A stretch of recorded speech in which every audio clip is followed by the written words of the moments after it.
Hello and welcome all my dear बच्चा party right. हम लोग अभी चैप्टर नंबर 12 के एक्सरसाइज के सम्स करेंगे। આજે આપણે ચેપ્ટર નંબર 12 ના એક્સરસાઇઝ ના सम्स કરવાના છે। કયા કયા સૂત્રો અત્યાર સુધી શીખ્યા એની હાઇલાઇટ ચેપ્ટર નંબર 12 ની સાથે જરૂરી છે। કારણ એવું છે કે વાલા બાળકો આપણે ઉદાહરણ તો છે જ નહીં આ ચેપ્ટર ની અંદર। હવે ઉદાહરણ નથી એટલે સૂત્રો તમને કયા શીખ્યા એ ખબર નથી। જો સૂત્રોની તમને યાદ અપાવું તો સૌથી પહેલા આપણી પાસે વિશિષ્ટ ઉષ્મા રાઈટ ત્યાંથી સૂત્રોની શરૂઆત થઈ છે એવું કહેવાય। S is equal to delta Q by delta T આવું સૂત્ર હતું તાપમાનની સાથે। એના પછી વિશિષ્ટ ઉષ્માધારિતા સ્મોલ s અને કેપિટલ S ની તો કેપિટલ S ના છેદમાં m delta Q upon m delta T આવું થઈ શકશે। આના ઉપરથી અગત્યનું સૂત્ર બહુ જ બધી વખત કામ લાગશે ms ડેલ્ટા T। આ s એટલે વિશિષ્ટ ઉષ્મા એવું આપણે કહી શકીએ છીએ। કેટલીકવાર s ની જગ્યાએ mc ડેલ્ટા T વપરાય છે। આ c એ પણ વિશિષ્ટ ઉષ્મા છે બરાબર અથવા વિશિષ્ટ ઉષ્માધારિતા। આની સાથે સાથે આપણે Cp અને Cv નું સૂત્ર પણ મેળવ્યું હતું। Cp delta Q by delta T P અચળ। એવી જ રીતે Cv delta Q by delta T અને V અચળ। થર્મોડાયનેમિક્સ ના પહેલા નિયમની જો વાત કરું તો આપણી પાસે સૂત્ર હતું delta Q delta U plus delta T। Delta U નો મતલબ આંતરિક ઊર્જા થાય sorry not delta T delta W। Delta U નો મતલબ આંતરિક ઊર્જાનો ફેરફાર થાય અને डेल्टा W કાર્યનું સૂત્ર છે। डेल्टा Q બરાબર કેટલીક વખતે આપણે આને પણ લઈ લઈશું डेल्टा Q ની જગ્યાએ। डेल्टा U આંતરિક ઊર્જાનો ફેરફાર છે આ ઉષ્મા ઊર્જાની સાથે લઈશું આની ઉષ્મા ઊર્જાની સાથે।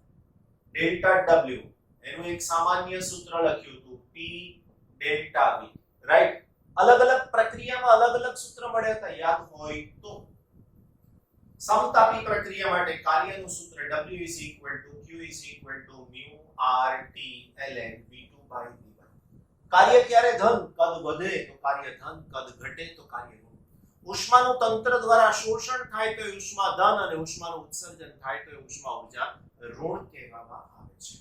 આ સૂત્રને તમે દબાણના સંદર્ભમાં લખો તો સૂત્ર થાય μRT ln P1 by સમોષ્મી પ્રક્રિયા માટે પણ કાર્યનું સૂત્ર હતું W P1 V1 T2 V2 upon gamma minus 1 અથવા તો μR T1 T2 upon gamma minus 1। સમોષ્મી પ્રક્રિયાની સાથે સંકળાયેલા ત્રણ સૂત્રો તમે શીખ્યા છો। એક છે PV raised to gamma બરાબર અચળ, બીજું છે TB raised to gamma minus 1 બરાબર પણ અચળ રાઈટ। ત્રીજું સૂત્ર તમારે દબાણ અને કદ તાપમાન અને કદ તાપમાન અને દબાણ P અને T બરાબર અચળ। આની ઘાત શું હોઈ શકે વિચારીને લખજો રાઈટ। मैं तो તમને ત્રણે ત્રણ સાબિત કરીને સમજાવેલા છે માટે ના। આના પછીની જો બીજી ચર્ચા કરીએ તો આપણી પાસે ચક્રીય પ્રક્રિયાની જો વાત કરીએ તો ચક્રીય પ્રક્રિયાની અંદર ડેલ્ટા Q બરાબર 0 થઈ જાય। એનો મતલબ તંત્ર આંતરિક ઊર્જાના ભોગે કાર્ય કરે તો માઈનસ આંતરિક ઊર્જા ઘટે એવું આપણે કહી શકીએ છીએ। કાર્યક્ષમતાનું સૂત્ર eta is equal to W ના છેદમાં Q1 Q1 minus Q2 ના છેદમાં Q1 that is equal to 1 minus Q2 by Q। આવું પણ તમે લખી શકો છો રાઈટ। આનાથી આગળ કાર્યક્ષમતા પછી પરફોર્મન્સ ગુણાંક જેને આપણે આલ્ફા કીધું છે ઊંધું થઈ જાય। Q2 ના છેદમાં W અને W એટલે પાછું આનું આ છે Q2 ના છેદમાં Q1 minus Q। આ પરફોર્મન્સ ગુણાંકનું મૂલ્ય 1 કરતા વધી શકે છે એવું આપણને ખબર છે। છેલ્લી વાત કારનો એન્જિન તો કારનો એન્જિનના સૂત્રની જો વાત કરીએ તો N is equal to 1 minus T2 by T। બહુ જ અગત્યનું સૂત્ર છે કેટલીક વાર આ સૂત્રને આપણે તાપમાનના સંદર્ભમાં પણ લખીશું T2 upon T1 minus T2 આવી રીતે પણ થઈ શકશે. હવે આગળ એક જવાબ દાખલાની અંદર આપણે Cp અને Cv ની વેલ્યુ યુઝ કરવાની છે. Cp અને Cv F by 2R Cv is equal to F by 2R Cp is equal to F by 2R plus R. કેમ? તો કે આપણી પાસે સૂત્ર છે Cp minus Cv is equal to R. અને પહેલા આપણે સાબિત કરેલું સૂત્ર છે Cp minus Cv is equal to R. આ સમજ્યા? Cp minus Cv is equal to R. મારે Cp જોઈએ છે તો આને જમણી બાજુ થઈ શકશે. આ F એટલે શું? તો F બરાબર કહી શકાય મુક્તતાના અંશ. કીધું છે મુક્તતાના અંશનો મતલબ શું? તો કે વાયુનો અણુ જેટલી મુક્ત રીતે ગતિ કરવાની સંભાવના ધરાવી શકે એની સાથે સંકળાયેલા જે કોઈ ચલ છે એને આપણે મુક્તતાના અંશ કહી શકીએ છીએ. જેમ કે મારી પાસે એક પરમાણુય અણુ છે.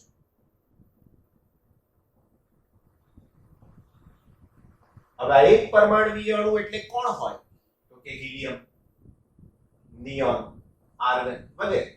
તો આ ત્રણ રીતે ગતિ કરી શકે, x દિશામાં, y દિશામાં અને z દિશામાં. તો આની પાસે મુક્તતાના અંશ 3 F3 હોય. તો અહીંયા તમારે 3 લખવાના. તો Cv મળે, અહીંયા 3 લખો, આની સાથે જાઓ 2 અહીંયા અને 3 અહીંયા 5/2. એના પછી દ્વિપરમાણુય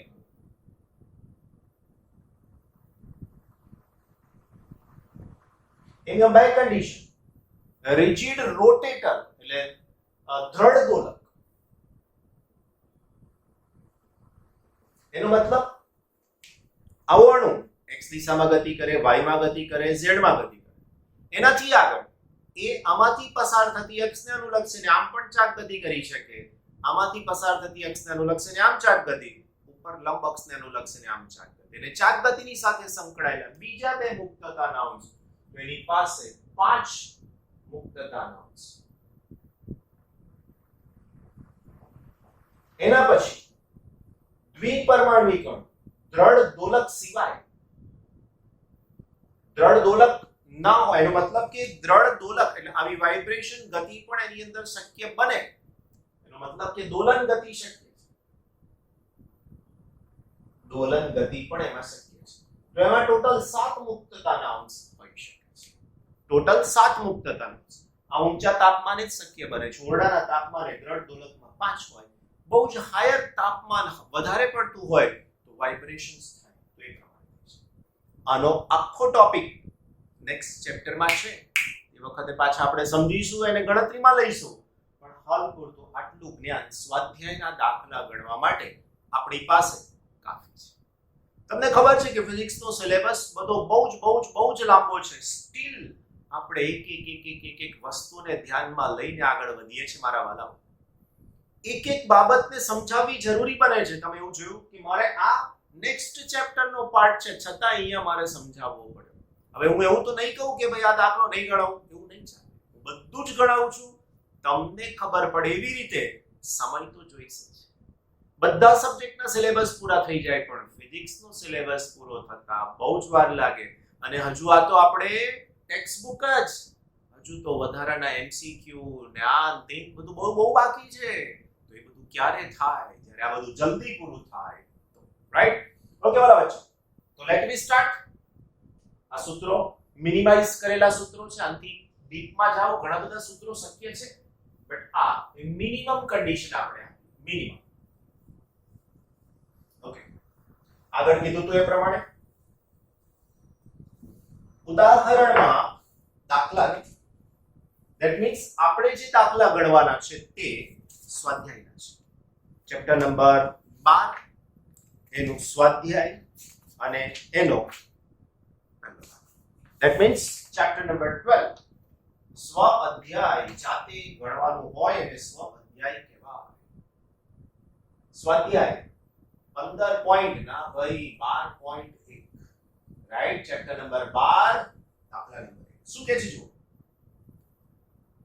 1 મિનિટમાં 3 લીટર ના દરથી પસાર થતા પાણીને ગીઝર 27 ડિગ્રી સેલ્સિયસ થી 77 ડિગ્રી સેલ્સિયસ સુધી ગરમ કરે છે. જો ગીઝર ગેસ બર્નર પર કાર્ય કરતું હોય તો તમને ખબર છે બે પ્રકારના ગીઝર આવે છે. એક બોટલથી એલપીજી થી ચાલે, જો કદાચ તમારા ઘરે ગેસની લાઈન હોય તો એનથી ચાલે, અથવા બીજું ઇલેક્ટ્રિસિટી થી ચાલે. અહીંયા સ્પષ્ટ ગેસ ગીઝર છે એવું કહી દીધું છે, રાઈટ. અને બળતણ ઉષ્મા 4 × 10⁴ જૂલ પર ગ્રામ એકમ યાદ રાખજો. તો બળતણના વપરાશનો દર કેટલો હશે? હું હંમેશા તમને એક વાત સમજાવું છું કે બેઝિકલી જે શોધવાનું છે ને સૂત્ર પર પહેલા પહોંચી જાઓ તો તમને તકલીફ બહુ ઓછી થઈ જશે. અહીંયા બે વસ્તુ છે. પાણી ઉષ્મા ઉર્જા મેળવે છે અને ગેસ એ પોતે બળતણ તરીકે વાપરે છે.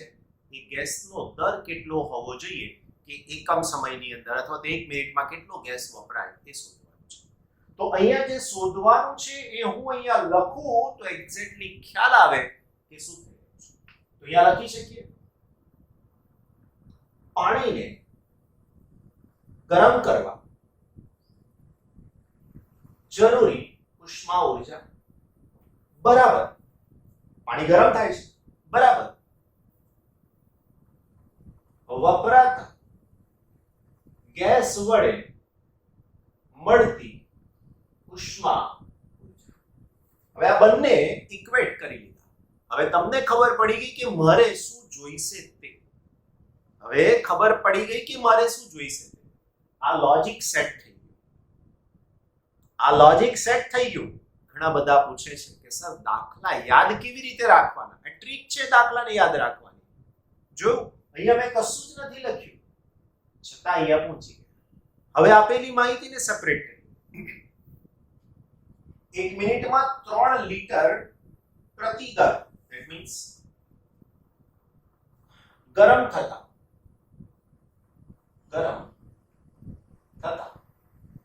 પાણીનો દર એટલે સમયની સાથે.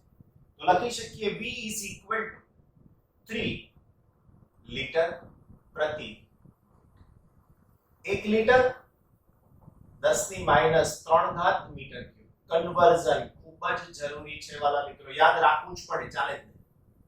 તો હવે માટે V = 3 10⁻³ મીટર ક્યુબ પ્રતિ મિનિટ, રાઈટ. બીજું આપેલું છે 27 થી 77 ડિગ્રી સેલ્સિયસ ગરમ કરીએ છીએ. Delta T 77 -27 50 degree Celsius. ઉષ્મા ઉર્જા બળતણ ઉષ્માનો દર અહીંયા લખી શકીએ. બળતણ ઉષ્માનો દરનો મતલબ શેની સાથે વપરાય છે એની વાત આવે છે. દર બરાબર ધ્યાન રાખજો. 4 × 10⁴ જૂલ પર ગ્રામ. હવે મને તો જોઈએ જૂલ પર કિલોગ્રામ, તો મારે લખવું પડે 4 10⁴ જૂલ. ગ્રામના કિલોગ્રામ 10⁻³ kg. 1 gram 10⁻³ kg. અમે મૂકી is equal to 4 × 10⁻⁴ ઉપર જશે એટલે 3 અને 4 7 જૂલ પર kg. આ બધું જરૂરી છે કન્વર્ઝન. આ ના હોય તો તમારો મેળ ના પડે ભાઈ, ગોખવું પડે બધું. આ કન્વર્ઝન. આટલી માહિતી આપણને આપેલી હતી. નાઉ પાણીને ગરમ કરવાની ઉષ્મા લાવીશું ક્યાંથી? રાઈટ. તો લખી શકીએ પાણીને ગરમ કરવા જરૂરી ઉષ્મા ઉર્જા delta Q = mc delta T. ધ્યાન રાખજો સૂત્ર ઉપરથી તમને દરેકે દરેક બાબત ક્યાંથી આવશે ખબર પડશે. પાણીને ગરમ કરવા જરૂરી ઉષ્માનો દર કારણ કે સમયની સાથે મારે લેવાનું છે. m જોઈશે ભાઈ, મારી પાસે તો કદ છે એટલે દળ જોઈશે. c પાણીની વિશિષ્ટ ઉષ્મા જોઈશે. ડેલ્ટા ટી મળી ગયા છે તમને 50. રાઈટ? તો હવે હું પાણીનું દળ કેવી રીતે શોધીશ? તો લખો પાણીની ઘનતા 10³ kg પર મીટર ક્યુબ માટે ગરમ થતા પાણી નો દર કૌંસમાં દળના સંદર્ભમાં ઇઝ ઇક્વલ 3 લીટરની જગ્યાએ ઓકે -3 છે, પાછા ભૂલી ગયા, જો ભાઈ આ લેવાનું -3 ઇઝ ઇક્વલ 3 એકમ થઈ જશે મીટર ક્યુબ, કેન્સલ થઈ જશે તો આવશે કેજી પર મિનિટ. કેજી પર મિનિટ. આ દળની જગ્યાએ હું લખીશ 3, ડેલ્ટા ટી ની જગ્યાએ લખીશ 50, ડેલ્ટા ટી ની જગ્યાએ સી એટલે શું? પાણીની વિશિષ્ટ ઉષ્મા. તો પાણીની વિશિષ્ટ ઉષ્મા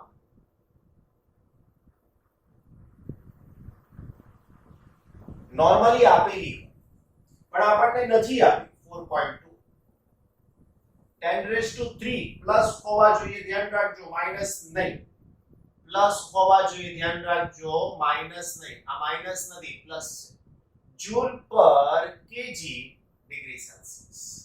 તો 4.2 10³ વાલા મારા મિત્રો આનો ગુણાકાર, તો ભાઈ આનો ગુણાકાર થઈ શકે છે 63 into 10⁴ જૂલ પર મિનિટ. સમીકરણ નંબર 1. હવે બળતણ કેટલા દરથી વપરાશે? બળતણ કેટલા દરથી વપરાશે? સોરી, બળતણનો ઉષ્મા 4 into 10⁴. પણ આ તો પ્રતિ કિલોગ્રામનો છે, 1 કિલોગ્રામ. તો m કિલોગ્રામ પાણી માટે કેટલો જોઈશે? રાઈટ? તો આ તો 1 કિલોગ્રામ છે, તો m કિલોગ્રામ માટે કેટલો જોઈશે? રાઈટ? તો ધ્યાન રાખીને બળતણનો જે ઘટાડો થાય છે એના માટે વપરાતા બળતણનો દર બરાબર સૂત્રમાં m into 4 into 10⁷ જૂલ પર રાઈટ? 1 મિનિટમાં m દળ વપરાય છે. કોનું? ગેસનું. આટલી ઉર્જા તો 1 કિલોગ્રામ ને જોઈએ છે. આપણે માટે જે ગરમ કરવાનો જથ્થો છે એના અનુરૂપ ઉર્જા આ થઈ આટલા મિનિટ જૂલ પર. બસ હવે બંનેને સરખાવવાના છે. સમીકરણ 1 અને સમીકરણ 2 ની કિંમત જોઈ શકો છો.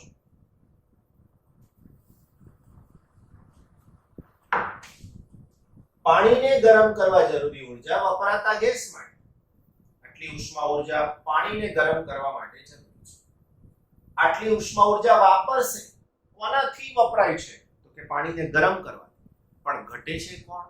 તો કે ગેસ. તો એ ગેસનું દળ આપણે શોધવાનું છે મારા વાલા. તો હવે સૂત્રની અંદર 63 10⁴ that is equal to 4 into m into 4 into 10⁷ માટે m is equal to 63 10⁴ 4 into 10⁷ n is equal to ભાગાકાર 4 1 4 2 એટલે 4 5 20 point something 75 something into 10⁻³ kg per minute. Right? kg per minute. આનો એકમ છે. માટે n is equal to 15.75 gram per minute. આટલા દરથી gas વપરાશે. Correct? approximately 16 ગ્રામ પર મિનિટ. 1 મિનિટમાં 16 ગ્રામ ગેસ વપરાતો હોય છે એવું આપણે કહી શકીએ છીએ. કરેક્ટ? કોઈ તકલીફ? સ્ક્રીનશોટ લેવા જેવો લાગે છે? સરસ મજાનો સ્ક્રીનશોટ લઈ શકો છો. બીજા પ્રશ્નની અંદર 15 પોઈન્ટ ના લા ભાઈ 12.2 છે. સ્વાધ્યાય 12.2 સમજતા રહેજો દાખલાને. શું કહેવા માંગે છે જોઈ લો. અચળ દબાણે રહેલા, અચળ દબાણ એટલે સ્પષ્ટ કહી શકો છો P બરાબર અચળ 2 into 10 raised to minus 2 kg nitrogen N2 નો દળ small m 2 into 10 raised to minus 2 kg ઓરડાના તાપમાન નું તાપમાન એટલે એનું પ્રારંભિક તાપમાન T1, ઓરડાનું તાપમાન નોર્મલી 27 ડિગ્રી સેલ્સિયસ લઈ લો છો.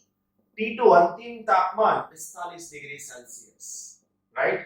ઓકે, 45 ડિગ્રી સેલ્સિયસ જેટલું વધારવા માટે કેટલી ઉષ્મા ઊર્જા આપવી પડશે, રાઈટ?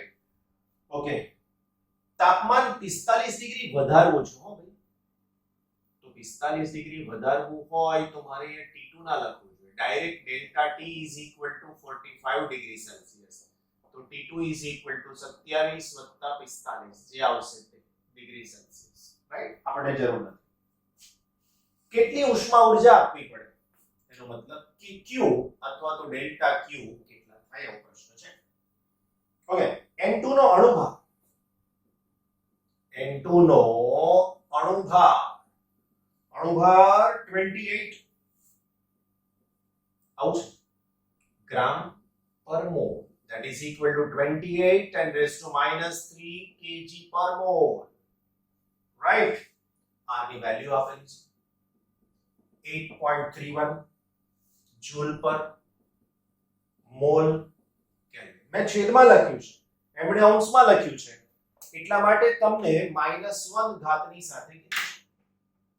ઓકે બચ્ચા, આપણી પાસે હવે જે દળને ગરમ કરવું છે એ દળ કેટલું છે એ જોઈ લઈએ.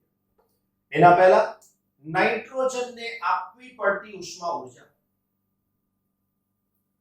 ડેલ્ટા ટી તાપમાન વધારવા માટે આપવી પડતી ઉષ્મા ઊર્જા delta Q is equal to સૂત્ર ખબર છે m Cp ડેલ્ટા T. મેં Cp જ કેમ લખ્યું? કન્ડિશન Cp જ કેમ લખ્યું? P અચળ કહી જ દીધું છે સ્પષ્ટ, રાઈટ? ધ્યાનમાં લઈ લો ડેલ્ટા T નો મતલબ તાપમાન કેટલું વધારવું છે 45. દળ, તો આ દળ છે કમ્પેરિઝન વાળું દળ જોઈશે ભાઈ, દળ કમ્પેરિઝન વાળું જોઈશે. એનો મતલબ અહીંયા સૂત્રની અંદર આ Cp ની સાથે મારે સૂત્રની અંદર લખવું પડશે n. સમજાવું છું આવું કેમ. Cp નો મતલબ આપણી પાસે એક મોલની સાથે છે, n એટલે અણુઓની સંખ્યા.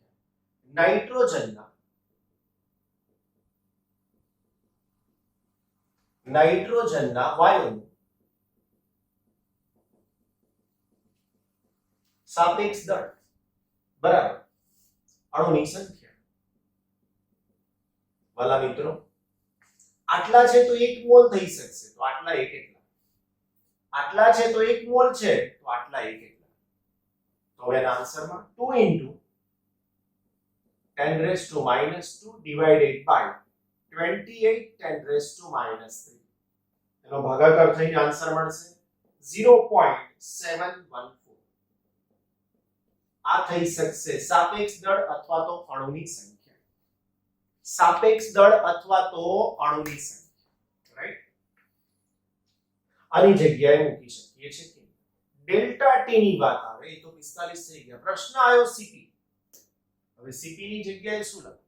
તો જે સૂત્રો રિવાઇઝ કર્યા એની અંદર તમને શીખવાડી દીધું નોર્મલ ટેમ્પરેચર છે, તો લખી શકીએ N2 માટે મુક્તતાના અંશ બરાબર 5 છે. મુક્તતાના અંશ F is equal to 5 છે. મુક્તતાના અંશનો મતલબ થાય વાલા મિત્રો ડિગ્રીઝ ઓફ ફ્રીડમ. મુક્તતાના અંશનો મતલબ થાય ડિગ્રીઝ ઓફ ફ્રીડમ. તો તો હવે માટે યાદ છે Cp is equal to F/2R plus R. વાલા મિત્રો 5/2 R વત્તા R બરાબર 2 અહીંયા જશે 5R plus 2R divided by 2 માટે Cp is equal to 7R/2. તો ડેલ્ટા Q ની value n 7/2R delta T. n ની વેલ્યુ 7/2 R 8.31 ડેલ્ટા T 45. બસ જે આવશે તમારો જવાબ ડેલ્ટા Q ઉષ્મા ઊર્જા છે, જવાબ જૂલમાં મળી શકશે. Take a screenshot my dear friends. 12.3 નંબરનો દાખલો જો સમજાવો. T1 અને T2 તાપમાન ધરાવતા બે પદાર્થને તાપીય સંપર્કમાં લાવતા તેમનું સરેરાશ તાપમાન T1 T2/2 હોવું જરૂરી નથી. બે પદાર્થ છે મારી પાસે A અને B. આનું તાપમાન T1 આનું તાપમાન T2. જવાબમાં એવું કહે છે કે T1 T2/2 હોવું જરૂરી નથી. તો આવું ક્યારે શક્ય બને? તો જ્યારે આ બંને પદાર્થો એક જ સરખા દળ એક જ સરખા ધાતુમાંથી બનાવેલા હોય તો જ. બાકી શું થાય? એક લોખંડ હોય અને બીજું લાકડું હોય, શું કરશો મને કહો? એક લોખંડ છે ને એક કાચ છે તો શું કરશો? તો આવી ઉષ્માધારિતા જુદી જુદી હોય ત્યાં આ સિદ્ધાંત કામ લાગતો નથી. મતલબ કહેવાનો ખ્યાલ આવે છે? બે સરખા એક જ જેવા પદાર્થ હોય તો અને તો જ આ બાબત કામ લાગશે. નંબર બી, રાસાયણિક કે ન્યુક્લિયર પ્લાન્ટમાં રહેલા કુલેન્ટ એટલે કે પ્લાન્ટના જુદા જુદા ભાગને અતિશય ગરમ થતા રોકે તેવું પ્રવાહી ની વિશિષ્ટ ઉષ્મા વધુ હોવી જોઈએ.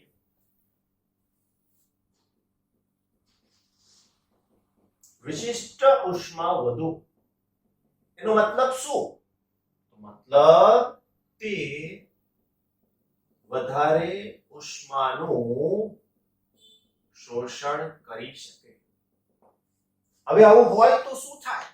તો કે હવા અંદર દાખલ થાય, એ પાણી અંદર દાખલ થાય, પદાર્થના નામ બોલ્યો. તો આવા બધા પદાર્થો અંદર દાખલ થાય તો એમાંથી ઉષ્મા ઊર્જાનું શોષણ કરીને બહાર નીકળી જાય તો રિએક્ટરની અંદર બ્લાસ્ટ થતો રોકે. ન્યુક્લિયર રિએક્ટર કે જેના અંદરના ભાગનું તાપમાન જો નિયંત્રણમાં ના લાવીએ તો 10⁶ કેલ્વિન થઈ જાય, નુકસાન કરી શકે છે. રાઈટ. નંબર સી, કાર ચલાવતી વખતે તેના ટાયરમાં દબાણ વધે છે. કાર ચલાવતી વખતે તેના ટાયરમાં દબાણ વધે છે. ટાયરનું કદ અચળ છે. હવે કદ અચળ તો દબાણ P proportional to તાપમાન T.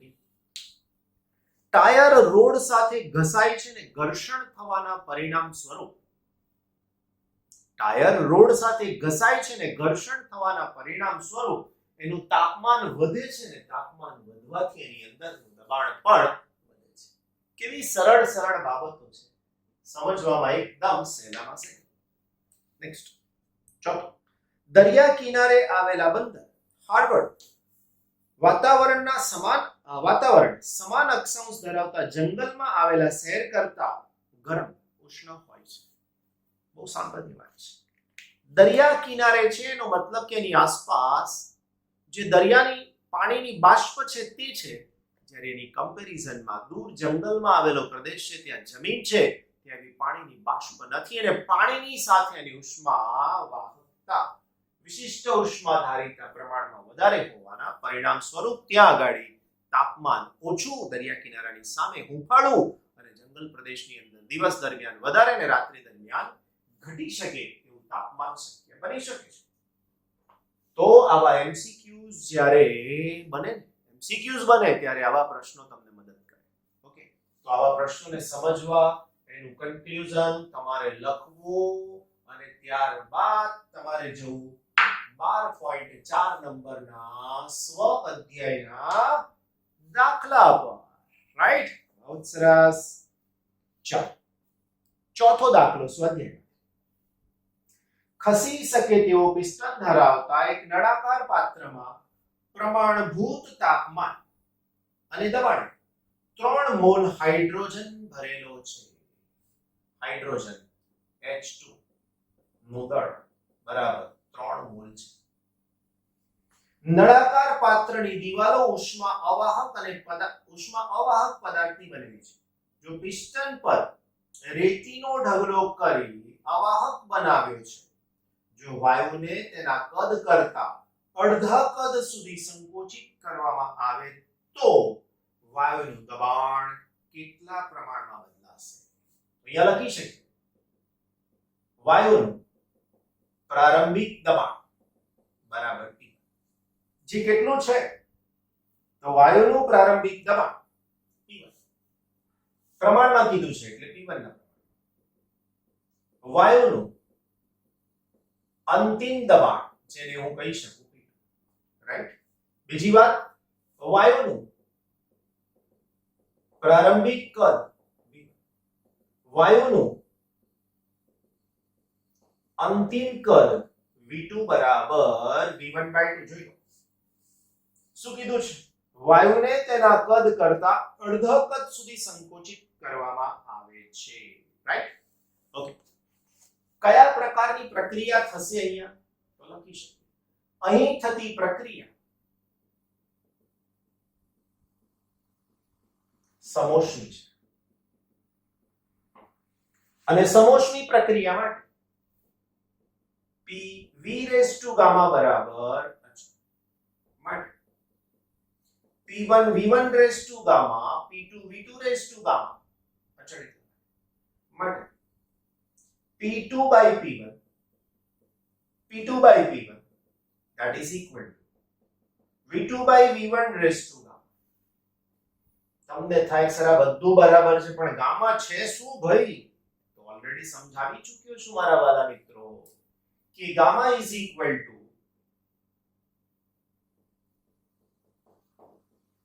Cp ના છેદમાં C. પાછું આવ્યું જે ઓલરેડી આ ચેપ્ટર નો ભાગ નથી પણ મેં તમને સમજાવી દીધું છે એટલે તમને કોઈ ચિંતા ના હોવી જોઈએ. H2 વાયુ માટે મુક્તતાના અંશ F બરાબર 5. H2 કીધું છે એટલા માટે Cv is equal to F by 2R એટલે 5 by 2. Cp is equal to Cv plus R. અને I ખબર ના પડે તો Cp minus Cv is equal to R આ ઉપયોગમાં લે. That is equal to 5 by 2R plus R. Cp is equal to 7 by 2. Right? આ બંનેનો ઉપયોગ અહીંયા કરીએ તો Cp ની value 5 by 2R divided by 7 by 2R divided by 5 by 2. R cancel, 2 cancel. 7 by 5. Correct? Okay. 7 by 5 એટલે શું? તો 7 by 5 એટલે 1 point. બે વધશે નીચે 5 છે એટલે 1.4. રાઈટ? બહુ સરસ. V2 ની કિંમત આપણી પાસે છે V1 by 2. Sorry. Yes, V2 is equal to V1 by 2. હવે અહીંયા છેદમાં V1 છે. કેન્સલ થઈ જશે મારા વાલા મિત્રો અને ગામાની વેલ્યુ 1.4 થઈ જશે. રાઈટ? તો અહીંયા હું લખી શકું છું P2 by P1 that is equal to 1/2 raised to 1.4. Right? હવે મને આ દાખલો ગણતા ગણતા સમજાઈ ગયું કે જો મેં P1 by P2 લખ્યું એની જગ્યાએ જો મેં P2 by P1 લખ્યું એની જગ્યાએ P1 by P2 લખ્યું હોત તો પ્રમાણમાં સારું રહે. હું બંને રીતે આગળ સોલ્વ કરવા માંગુ છું, ધ્યાન રાખજો. આ સ્ટેપ અહીંયા લખવા માંગુ છું ફરી અહીંયા માટે P1 by P2 ધ્યાન રાખજો P1 by P2 that is equal to V1 by V2 raised to આવવાનું છે તો એક જ, કોઈ ફરક નથી પડવાનો, રાઈટ. હવે જવાબની અંદર v1 તો v1 જ રહેશે ને v2 ની જગ્યાએ v1/2 થઈ જશે raise to gamma. v1 cancel થઈ જશે, બે ઉપર જશે, અહીંયા પણ બદલાઈ ગયું છે, ધ્યાન રાખજો, રાઈટ. હવે હું આનો જવાબ સેપરેટલી શોધી નાખું. 2 રેસ ટુ માટે p1/p2 that is equal to 2 raised to 1.4. હવે આ 2 raised to 1.4 લાવીશ કેવી રીતે? એનો આન્સર લાવીશ કેવી રીતના? 2 raised to 1.4. તો વાલા બચ્ચો એનો આન્સર અલગથી લઈ લઈશું આપણે, રાઈટ. જેમ કે 2 raised to 1.4 that means log 2 raised to 1.4. So that is 1.4 log 2. That is 1.4 log 2 ની વેલ્યુ 0.3010. આ જવાબ થઈ ગયો, રાઈટ. હવે જે જવાબ આવશે એનો હું શોધી નાખીશ એન્ટી લોગ, તો આ જવાબ થઈ જશે, રાઈટ. હવે તમારે કશું નહીં કરવાનું વાલા મિત્રો, આ જે જવાબ આવે એ ડાયરેક્ટ તમારે p1/p2 = કરેક્ટ. મારે શું જોઈએ છે? p2, તો p2/p1 that is equal to, અથવા તો કશું જ નહીં, p2 ડાયરેક્ટ, કોઈ કન્ફ્યુઝન નહીં, p2 p1 ના છેદમાં અહીંયાની જે સંખ્યા આવતી હોય એ છેદમાં મૂકી દો તો ડાયરેક્ટ આન્સર p1 નો મળી જશે. p2 નો આન્સર p1 ના સંદર્ભમાં, ફરીથી p2 નો આન્સર p1 ના સંદર્ભમાં મળી શકશે, કરેક્ટ. તો આ બધી મેથડ સમજવા જેવી છે, રાઈટ. સો ફરીથી જે કોઈ જગ્યાએ તકલીફ હોય ફરીથી જુઓ, કારણ કે દરેક પોઈન્ટને એકદમ ક્લિયર રીતે સમજાવવાનો પ્રયત્ન કરેલો છે. સ્ક્રીનશોટ સરસ રીતે લઈ 12.5 સ્વાધ્યાય 12.5. ઓકે, ટોટલ દાખલા છે આપણી પાસે 10, બરાબર. 12.5 12.5 શું કહેવા માંગે છે દાખલાની અંદર? એક વાયુને સંતુલિત અવસ્થા A થી સમોષ્મી રીતે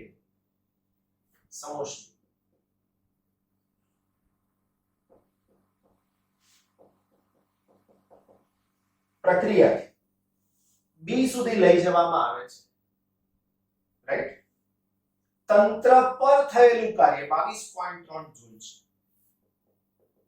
તંત્ર પર થયેલ કાર્ય યાદ કરો, તંત્ર પર કાર્ય થાય માઈનસ લેવામાં આવશે, -22.3 જૂલ. યાદ રાખવાના શબ્દો, તંત્ર પર કાર્ય થાય માઈનસ, તંત્ર વડે કાર્ય થાય પ્લસ, તંત્રનું કદ વધે કાર્ય ધન, તંત્રનું કદ ઘટે કાર્ય ઋણ, તંત્ર ઉષ્મા ઊર્જાનું શોષણ કરે પ્લસ, તંત્ર ઉષ્મા ઊર્જાનું ઉત્સર્જન કરે માઈનસ.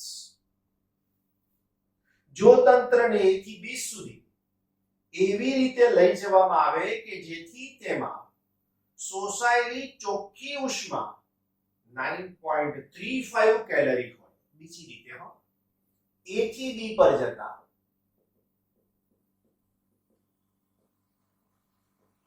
બીજી રીતે A થી B પર જતા શોષાયેલી ચોખ્ખી ઉષ્મા ઊર્જા 9.35 કેલરી. હવે આને જૂલમાં કન્વર્ટ કરીશું તો 9.35 કેલરી ઇન્ટુ 4.18, એકચ્યુઅલી 19 પણ લખાય છે, જૂલ પર કેલરી. જોઈ શકો છો આ કેલરી ને કેલરી કેન્સલ થઈ જાય તો આનો જવાબ થઈ જશે 39.18 જૂલ ડેલ્ટા Q. પહેલામાં ઉષ્મા ઊર્જા અચળ છે સમોષ્મી, બીજી રીતમાં આવું કંઈક કીધું છે. તો બીજા કિસ્સામાં તંત્ર વડે ચોખ્ખું કાર્ય કેટલું હશે? જૂલની કિંમત તમને આપી દીધી છે, રાઈટ.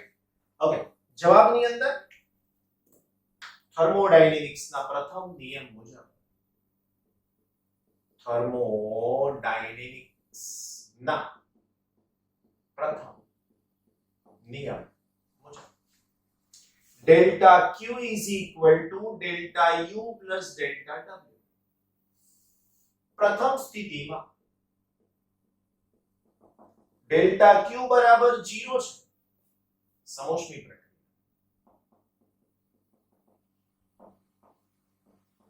રાઈટ? માટે 0 is equal to delta U plus delta W. માટે delta W is equal to delta U પણ કેવા? માઈનસ, અથવા ઊંધું લખીએ delta U is equal to minus delta W. તો delta U is equal to minus 22.3 joule. Okay, ખબર પડી? બીજી વાત, બીજી સ્થિતિમાં શું થઈ શકશે? ઓકે, આ માઈનસ અને આ માઈનસ પ્લસ, રાઈટ? માટે તંત્રની આંતરિક ઉર્જા વધશે. બીજી વાત, આ ડેલ્ટા Q તો શોધી લીધા છે. બીજી સ્થિતિમાં થર્મોડાયનેમિક્સના પ્રથમ નિયમ મુજબ delta Q that is equal to delta U plus delta W. આપણો પ્રશ્ન છે ચોખ્ખું કાર્ય કેટલું થયું?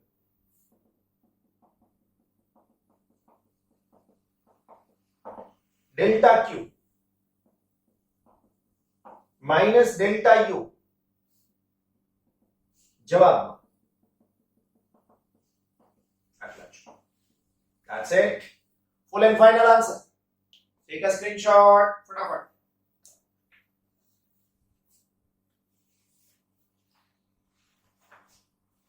Okay, very good. 12.5 પછી 12.6.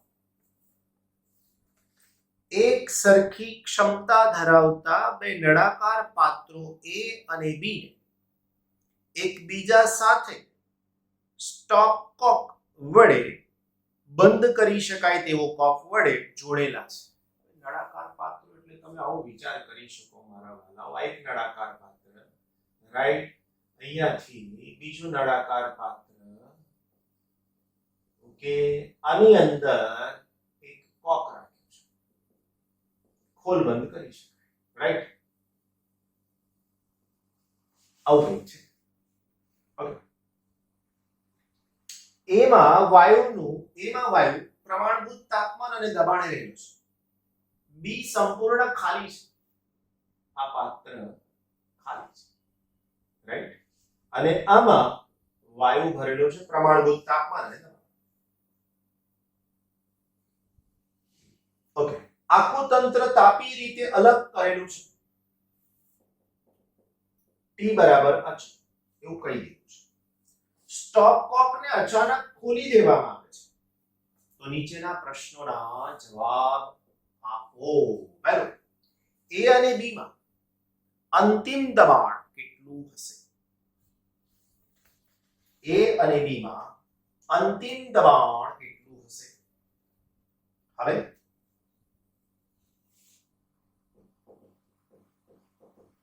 સ્ટોપ કોક પહેલાની સ્થિતિમાં પાત્ર A માં દબાણ P1 અને કદ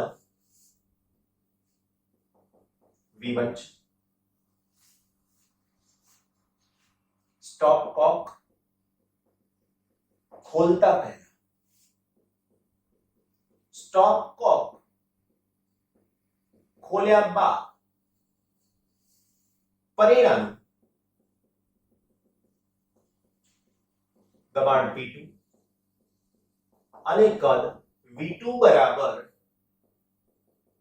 ટ્વાઇસ V1 છે. દેખીતી વસ્તુ છે, બંને પાત્રો સમાન છે તો કદ બમણું થઈ જશે અને દબાણ આપણે શોધવાનું છે.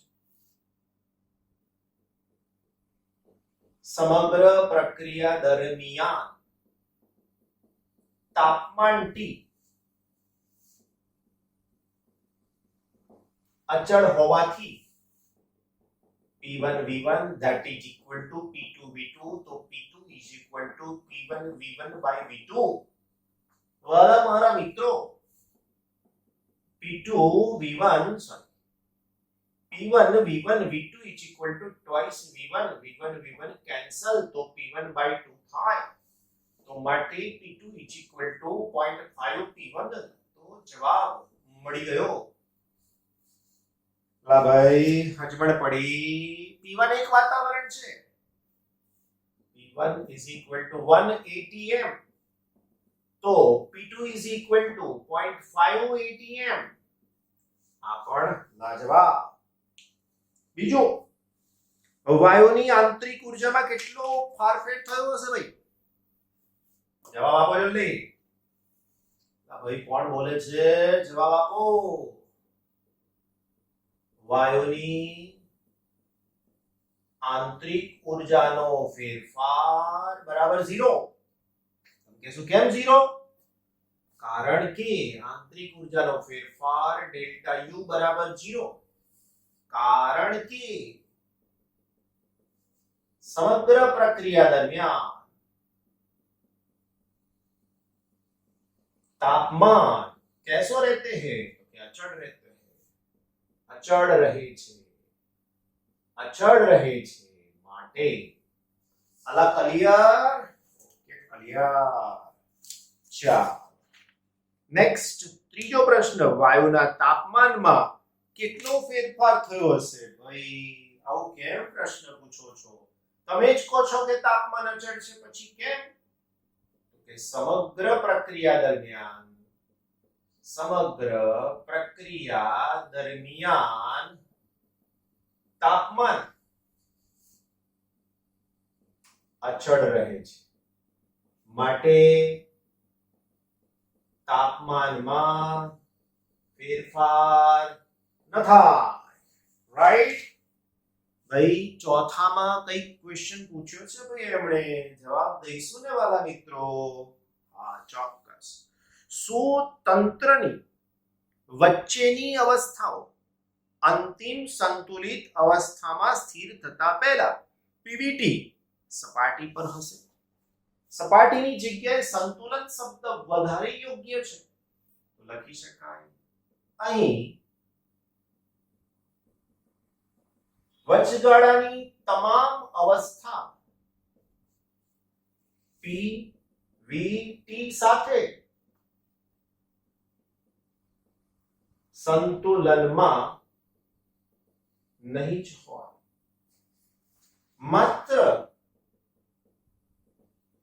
અંતિમ અવસ્થા એ પણ સમય જતા સંતુલનમાં મળશે. સમય જતા સંતુલનમાં મળશે. It take a time.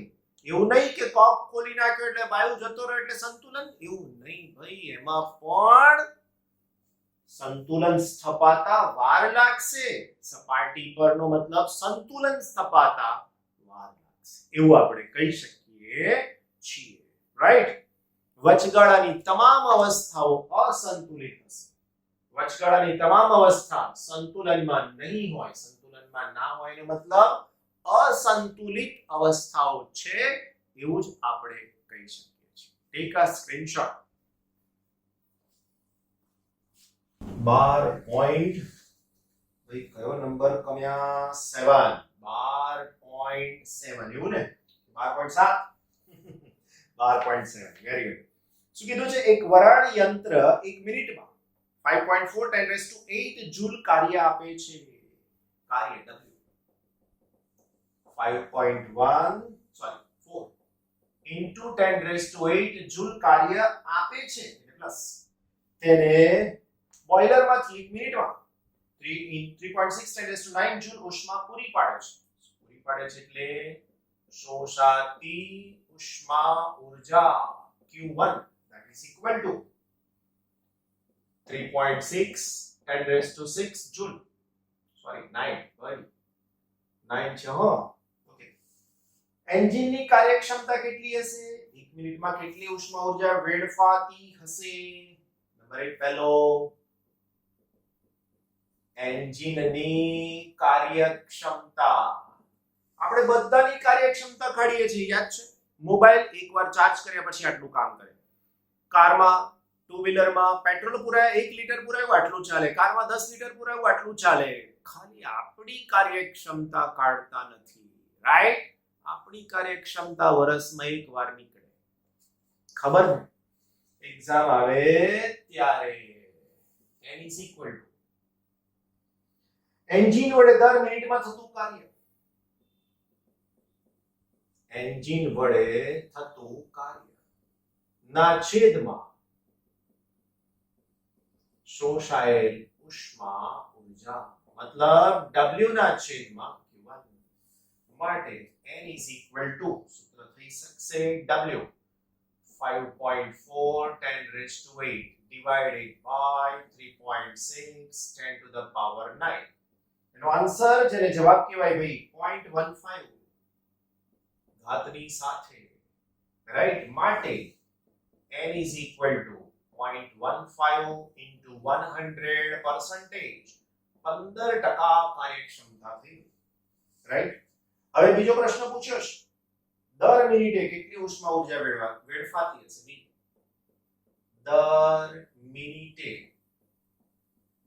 વેડફાતી ઉષ્મા ઊર્જા, વેડફાતી શબ્દ ના લખવો હોય તો છોડી દેવાતી ઉષ્મા ઊર્જા, રાઈટ? તો શબ્દ થઈ જશે આપણી પાસે આવો છે Q1 Q2 that is equal to W. મારે જોઈએ છે Q2, સોરી અહીંયા Q1 Q2 is equal to W. તો Q2 is equal to Q1 plus W, right? Sorry, Q1 minus W. ભાઈ આને આમ લઈ ગયા, આને આમ લાવ્યા. Q1 ની value 3.6 10 raised to 9 minus 5.4 10 raised to 8. વાલા મિત્રો, બાદબાકી કરતા પહેલા ધ્યાન રાખવું જરૂરી છે. તો એના પ્રમાણે 36 10 ની 8 ઘાત minus 5.4 10 raised to 8, 36 minus 5.4 10 raised to 8, 10 raised to 8 joule. બાદબાકી કરી અને જવાબ, રાઈટ? બાદબાકી કરી અને જવાબ, આન્સર 3.06 10 raised to 9 joule. મતલબ અહીંયા આન્સર 30.6. ઓકે, સરસ મજાનો સ્ક્રીનશોટ. નંબર 8મો નંબર 12.8 કહેવાય છે. જો એક ઇલેક્ટ્રિક હીટર તંત્રને 100 વોટના દરથી ઉષ્મા પૂરી પાડે છે. શોષાતી ઉષ્મા ઊર્જા 100 વોટ Q1 કહી શકો છો, અથવા ડેલ્ટા Q કહી શકો છો. 100 જૂલ. વોટ કીધું છે, વોટ નો મતલબ શું? પાવર નો એકમ છે, જૂલ પર સેકન્ડ, દર સેકન્ડ. આવું પણ લખી શકો છો, દર સેકન્ડ. જો તંત્ર 1 સેકન્ડમાં 75 જૂલના દરથી કાર્ય કરતું હોય તો દર સેકન્ડે થતું કાર્ય ડેલ્ટા W બરાબર 75 જૂલ. તંત્રની આંતરિક ઉર્જાનો ફેરફારનો દર, આંતરિક ઉર્જાના ફેરફારનો દર ડેલ્ટા U કેટલો થાય? બહુ સરળ, કશું જ જરૂર નથી વાલા મિત્રો. થર્મોડાયનેમિક્સ નો માત્ર પહેલો નિયમ.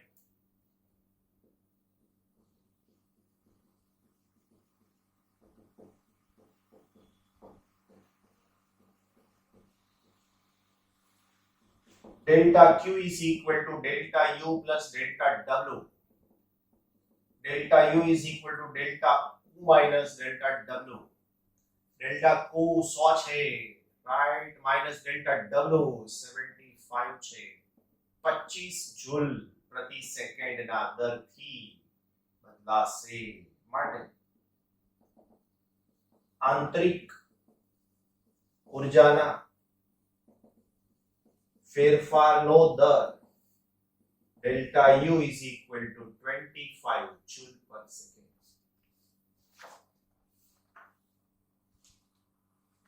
જૂલ પર સેકન્ડ એટલે તમે વોટ પણ કહી શકો. 25 watt. Right? Take a screenshot.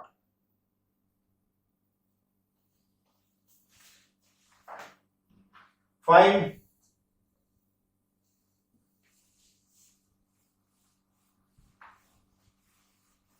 વાલા મિત્રો, yes. Question number 12.9 સ્વાધ્યાય 12.9. જો આકૃતિમાં દર્શાવ્યા મુજબ એક થર્મોડાયનેમિક તંત્ર તેની પ્રારંભિક અવસ્થાથી વચગાળાની અવસ્થા સુધી રેખીય પ્રક્રિયા દ્વારા લઈ જવામાં આવે છે. ત્યારબાદ તેનું કદ E થી F સુધી સમતાપ પ્રક્રિયા દ્વારા ઘટાડીને મૂળ મૂલ્ય સુધી લાવવામાં આવે છે.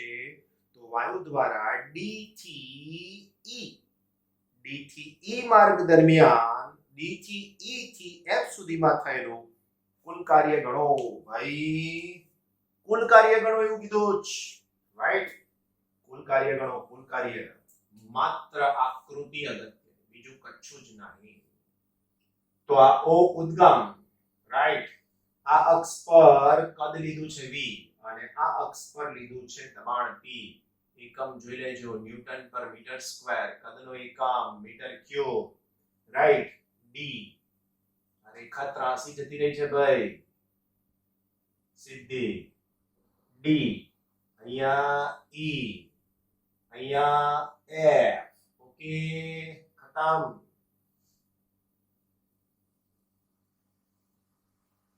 like this. બરાબર? D E F. ઓકે, હવે બીજી માહિતી નોંધી લઈએ ભાઈ. અહીંથી આમ ગયું તંત્ર, ત્યાંથી અહીં આવ્યો, ત્યાંથી અહીં આવ્યો. આ છે 2, આ છે 5, આ છે 300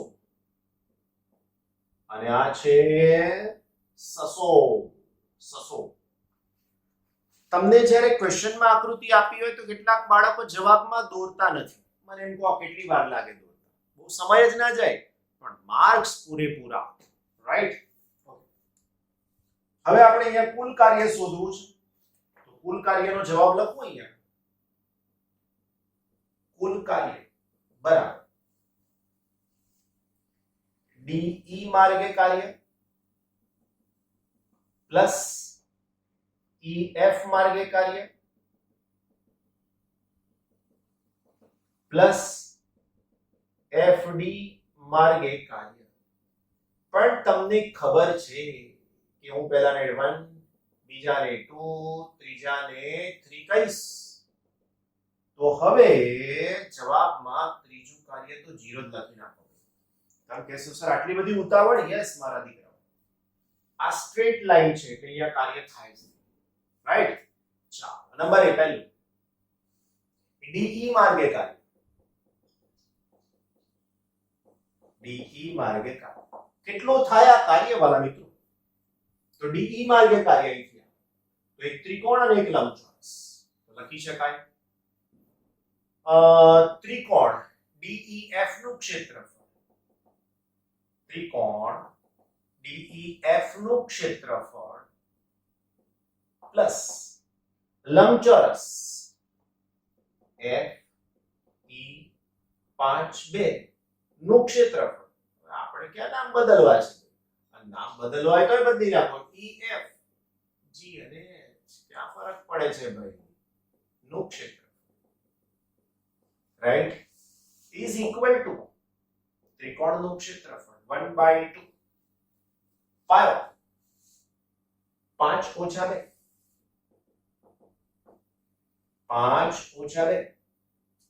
વેદ 600 ઓછા 300 પ્લસ લંબચોરસનું ક્ષેત્ર અગેન 5 ઓછા 2 અગેન આ નહીં ભૈયા 300 ડિરેક્ટ 300 is equal to 1/2 3 300 3 300 બચ્ચા પાર્ટી 3 ગુણાકારમાં 3 એટલે 900 900 ના અડધા એટલે 450 વત્તા 900 મતલબ આન્સર થઈ ગયો W1 નો W1 9 અને 1 10 1350 રાઈટ એટલે વાલા મિત્રો 1350 રાઈટ એના પછી EF અચળ દબાણ માટે EF માર્ગે કાર્ય ડેલ્ટા W2 બસ એની આલેખ નીચેનું ક્ષેત્રફળ રાઈટ તો એના આલેખ નીચેનું ક્ષેત્રફળનો મતલબ લંબચોરસ EFGH નું ક્ષેત્રફળ ડેલ્ટા W2 ક્ષેત્રફળ વાલા મિત્રો 300 ગુણાકારમાં 3 બરાબર 900 જૂલ છેલ્લી વાત ED માર્ગે અચળ કદ માટે F D માર્ગે કાર્ય ડેલ્ટા W3 બરાબર 0 કારણ કે કાર્ય શૂન્ય થાય ને તો હવે 1350 વત્તા 900 વત્તા તો જવાબમાં થશે 2250 જૂલ સોરી 2250 જૂલ કુલ કાર્ય ઓ માઈનસ લેવાના રહી ગયા ભાઈ અહીંયા કદમાં ઘટાડો થાય છે બાજુમાં નોંધવું પડશે ભાઈ આપણે ઊંધું કર્યું છે અહીં કદ ઘટે છે ભાઈ માટે કાર્ય ઋણ થાય ભાઈ આવું નોંધવું પડે માટે ડેલ્ટા W2 માઈનસ 900 જૂલ ભાઈ એટલે આ 900 માઈનસ બરાબર તો હવે બતાવો આ 900 ઉમેર્યા આમાંથી એવા બાદ કરી નાખ્યા જવાબ થઈ જશે 450 joule delta W right clear થોડીક મિસ્ટેક આપણી થઈ કદ ઘટે છે બહુ વાર બોલ્યો આજે ને આજે જ ઓછામાં ઓછું 2 થી 3 વખત કે કદ ઘટે તો કાર્ય ઋણ થાય ક્લિયર બહુ સરસ છેલ્લો એક જ દાખલો બાકી છે આનો સ્ક્રીનશોટ લઈ લો વાલા બચ્ચા પાર્ટી જલ્દી તો એક દાખલો કમ્પ્લીટ કરી લઈએ રાઈટ 12.10 ઓકે છેલ્લો દાખલો ફાઇન એક રેફ્રિજરેટરમાં રાખેલા ખોરાકને 9 ડિગ્રી સેલ્સિયસ તાપમાને સાચવવાનો છે જો ઓરડાનું તાપમાન 36 ડિગ્રી સેલ્સિયસ હોય 36 ડિગ્રી સેલ્સિયસ ઓકે ઓરડાનું તાપમાન જે ઊંચું તાપમાન છે T1 36 ડિગ્રી સેલ્સિયસ બરાબર કેટલા કેલ્વિન જોઈ લેજો પદાર્થનું તાપમાન ખોરાકનું તાપમાન T2 કેટલું છે 9 ડિગ્રી ભાઈ 9 ડિગ્રી સેલ્સિયસ ને કેલ્વિન માં કન્વર્ટ કરો તો 282 કેલ્વિન અને આ 309 કેલ્વિન રાઈટ ઓકે રેફ્રિજરેટર નો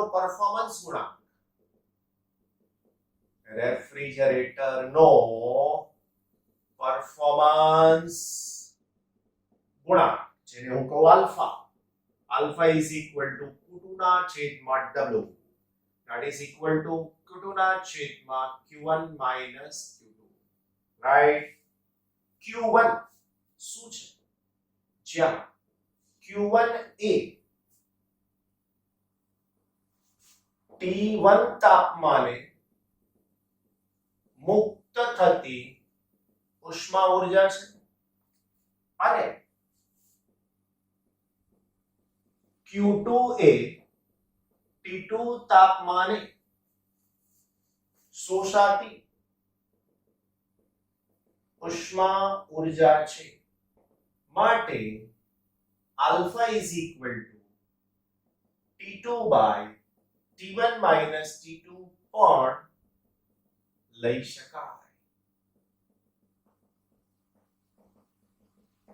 માટે alpha is equal to वाला बच्चाओ T2 282 T1 309 282 બાદબાકી થઈને 282 divided by 27 આન્સર રાઈટ. તો વાલા બચ્ચા પાર્ટી તમારું અહીંયા ચેપ્ટર નંબર 12 કમ્પ્લીટેડ. ફાઇન. સો રિવાઇઝ કરતા રહેજો, વાંચતા રહેજો અને ખૂબ ખૂબ ખૂબ કામ કરતા રહેજો. Okay, thank you so much.